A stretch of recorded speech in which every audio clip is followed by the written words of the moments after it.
Hi, this is Tiffany Rose. Welcome to my channel. I am a leading mortgage lender coach and a top 23-year mortgage pro and real estate investor. So welcome to this episode. We're going to talk about the number one way to get rich and what to invest in 2024. Okay. So number one, if you're looking for a get rich quick kind of thing where you make money in a weekend or in 30 days, like this is not the one for you. However, if you want very quickly to invest your money and watch it grow and for the long term also, then this is definitely a show that you want to watch. All right. So let's start. So here's the thing. Anytime you take hard-earned income and you invest in something that is not a fancy purse or some crazy like car liability of some sort, then you're doing good.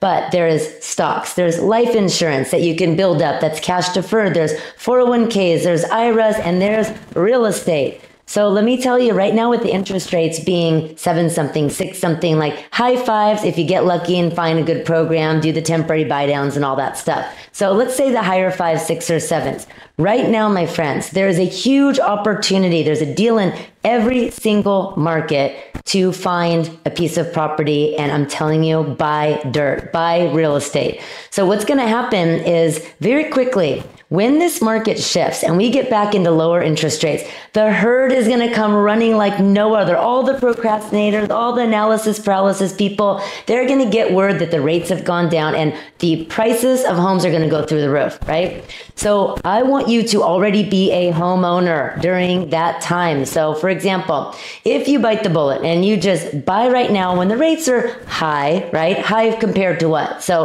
high compared to 2020. Well, if you're watching this and you don't own real estate or you're looking to invest again, then maybe you missed the boat on buying more dirt, buying more real estate, or buying your first home. So now's the time to make a decision. Decision makers are money makers, and especially when you invest in real estate. So let me do a side note here for a second. If you invest in stock, let's say, and it goes down to zero, you're screwed. Like you cannot go knock on a door and say, hey, like I need to weather the storm and move into this, or hey, tenants, can you move out? Or you don't own that piece of property where, hey, my condo that I bought when I was 20 something years old, I was 22 when I bought my first piece of property.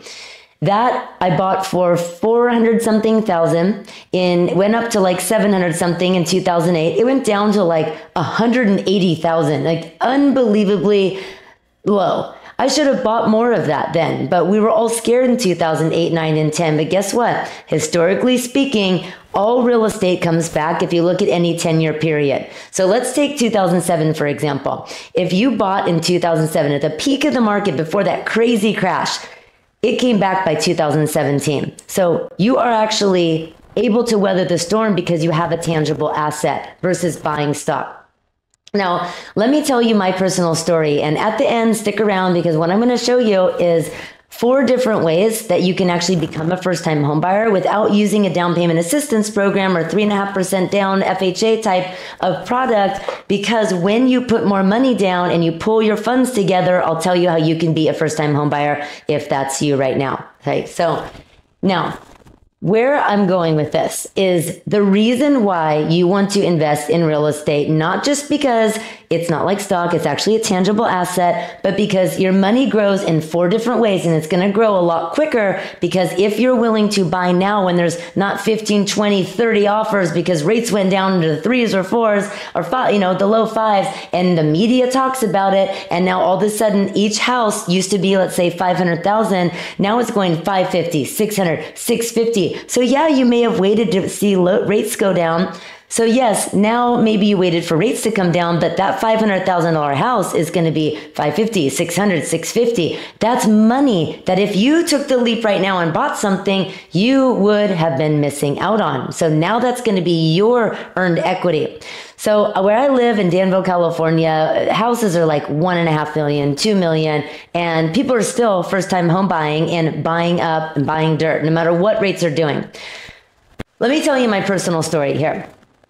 And then I'll give you the 4 different ways a first-time home buyer can pull the money together. So my story was, I got a divorce in 2017. I was already a real estate investor. Gosh, in 2008, I had multiple properties. I had like 8 houses. Yes, some of them were on NAGAM loans. Oopsie. So I learned a lot. I'm a much better lender, much better real estate investor, a lot wiser of a coach now than I was in 2008 in my 20s. All right. So give me some credit here.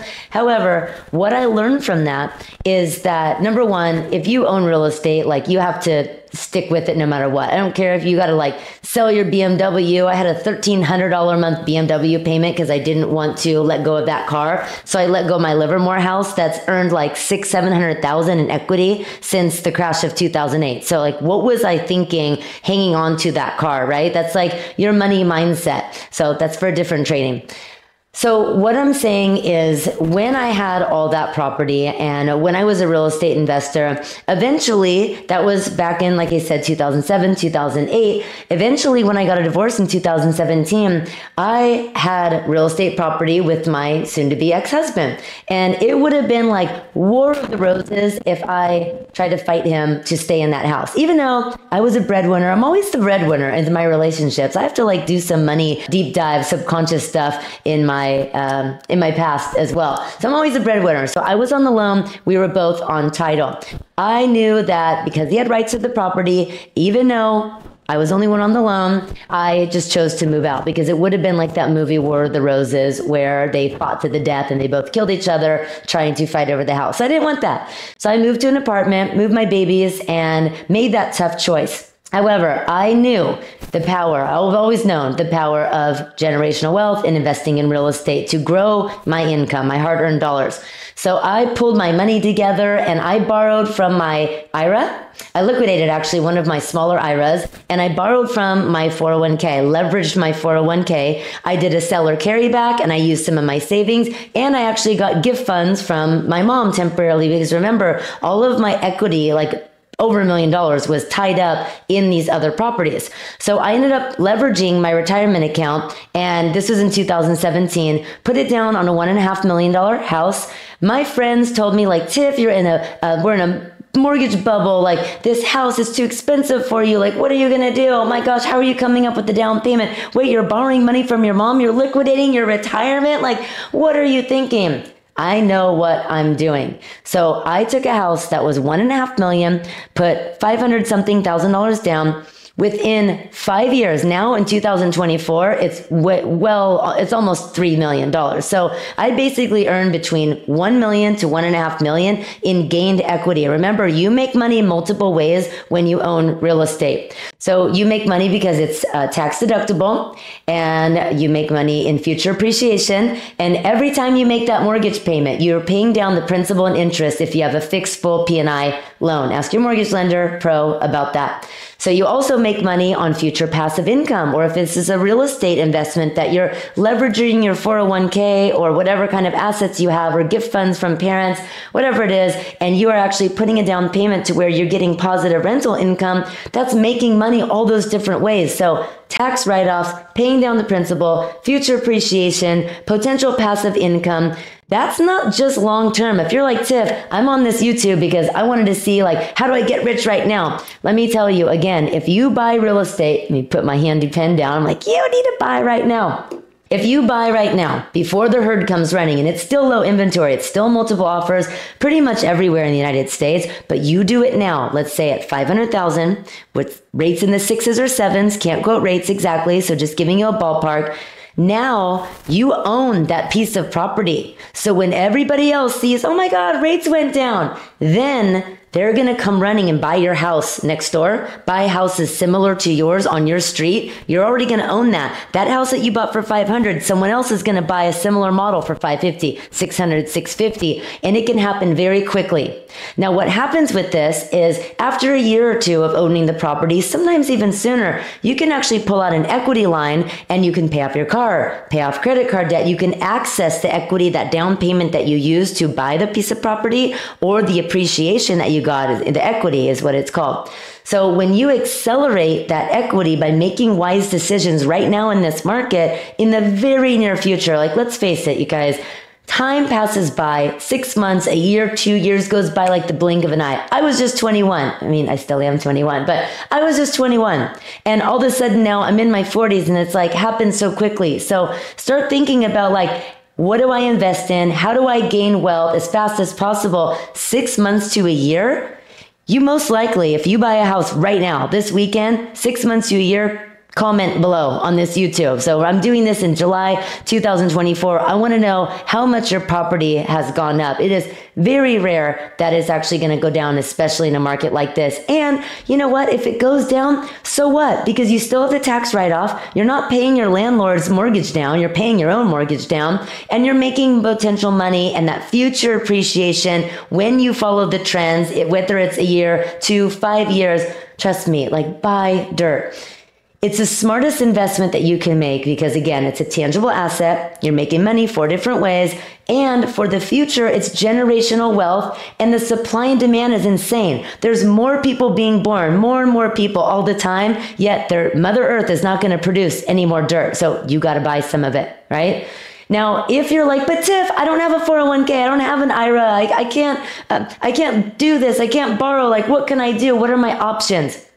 Trust me, even with $1 million houses, even with $2 million houses, I talk to real estate agents in my area across the United States, my students, my trailblazers in my Ignite 12-month course, they all say the same thing. The inventory is low. There's first-time buyers out there buying, using more than down payment assistance programs. Because what happens is when you put limited money down, now you buy a $500,000 house, you're using down payment assistance, your mortgage is going to be based on a $470-something thousand, $500,000 loan amount.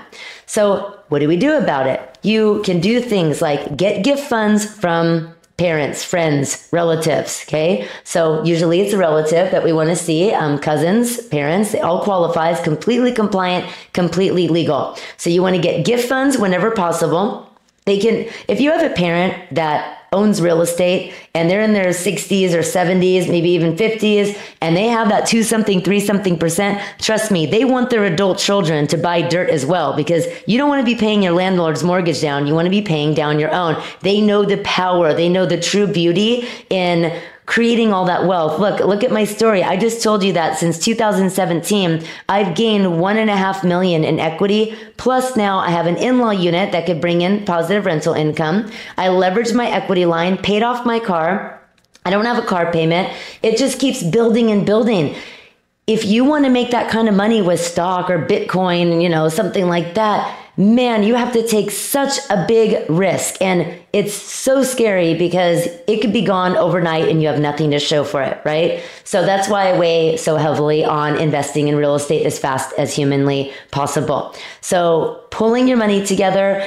Let's say you're renting right now. You're like, okay, Tiff, but my parents aren't going to give me money. I don't have a 401k. I don't have an IRA that I could liquidate and take the tax hit. Like, what else is my options? So a great option is if you and your friends, trusted friends, you and your boyfriend, whatever, if you are going to rent anyways, you may as well have your parents, somebody that is willing to co-sign for you. They don't have to give you money. And if you don't have retirement, you don't have access to that, they can actually be what's called a non-occupant co-signer, where they can sign for you and use their income to qualify. And by the way, I'm so good at structuring mortgage loans. I could do it with my eyes closed.